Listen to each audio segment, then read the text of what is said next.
Assalamualaikum warahmatullahi wabarakatuh. Ya, hari ini saya berada di lokasinya Haji Neni Tabiura. Nah, ini orangnya jalan-jalan di kebun ini edisinya. Jalan-jalan lihat hasil pemakaian pupuk untuk pemakaian 15 hari. Sangat luar biasa, pelepahnya terbuka semua. Dan ini sawit sudah cukup tinggi. Nah, ini menuju sawit yang nggak pernah bagus dipupuk selama ini.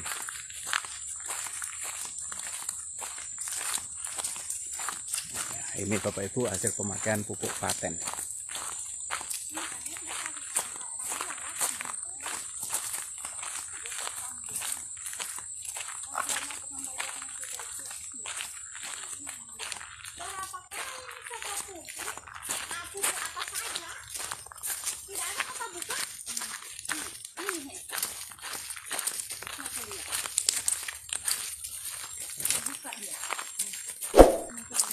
Dan ini sawit yang tidak pernah bisa dipanen karena nggak pernah terbuka pelepahnya.